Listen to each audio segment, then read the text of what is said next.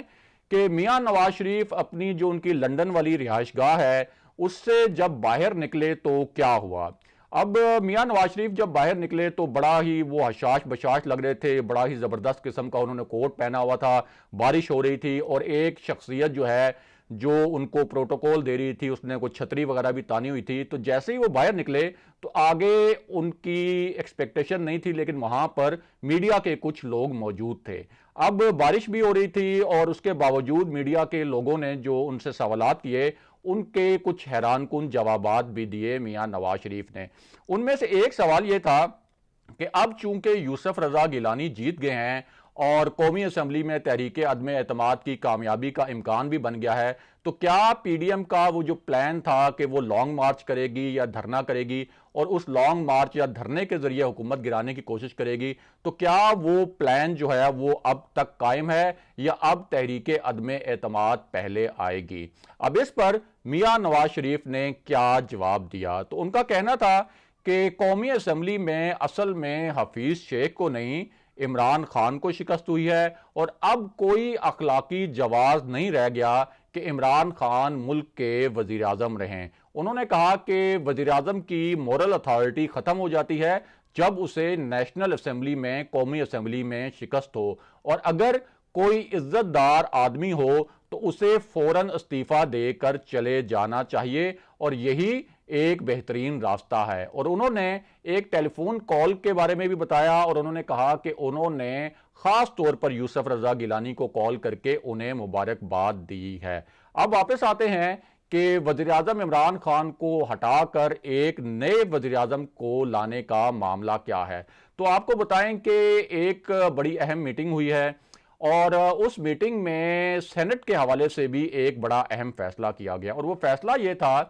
کہ اب ایک ایسی سچویشن بنی ہے کہ جس میں حکومتی جو اتحاد ہے سینٹ میں اس کا نمبر ہے 47، یعنی ان کے 47 ارکان ہیں، جبکہ جو اپوزیشن کے نمبر بنے ہیں سینٹ میں، یہ جو پی ٹی آئی کو ایک دھچکا بھی لگا ہے اسلام آباد سے، اس کے بعد سینٹ میں اپوزیشن کے نمبر ہیں 53، یعنی اپوزیشن کی اکثریت جو ہے وہاں برقرار ہے۔ اب یہ اجلاس پرائم منسٹر عمران خان نے چیئر کیا، اور اس میں انہوں نے فیصلہ یہ کیا کہ حکومت کے چیئرمین سینٹ کے جو امیدوار ہیں وہ صادق سنجرانی ہوں گے، جبکہ دوسری جانب اپوزیشن نے یہ فیصلہ کیا ہے کہ اگر صادق سنجرانی کو میدان میں اتارا جاتا ہے تو پھر پی ڈی ایم یوسف رضا گیلانی کو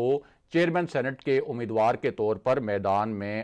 لائے گی۔ اب واپس آتے ہیں اس معاملے پر کہ وزیر اعظم عمران خان کو ہٹا کر ایک نیا وزیر اعظم لانے کی اصل کہانی کیا ہے۔ تو آپ کو بتائیں کہ جس میٹنگ کا ہم نے آپ سے ویڈیو کے آغاز میں ذکر کیا، اس میٹنگ میں 2 بہت خطرناک تجاویز پیش کی گئیں۔ ان میں سے ایک تجویز تو یہ تھی کہ اپوزیشن کی جو تحریک عدم اعتماد ہے مجوزہ جو وزیر اعظم عمران خان کے خلاف لانے کی ایک منصوبہ بندی کی گئی ہے، اور اس کے لیے 15-20 جو ارکان ہیں حکومت کے، یعنی تحریک انصاف کے اور حکومت کے اتحادیوں کے، ان کو مارک بھی کیا گیا ہے، لیکن اس کے باوجود یہ غور کیا گیا کہ اگر تحریک عدم اعتماد کے لیے نمبر پورے نہ ہو رہے ہوں، یعنی جیسے یوسف رضا گیلانی کے نمبر پورے ہو گئے تھے، اگر تحریک عدم اعتماد کے لیے اس طرح سے نمبر پورے نہ ہو رہے ہوں تو ایسی صورتحال میں یہ بھی کیا جا سکتا ہے کہ پی ٹی آئی کے کسی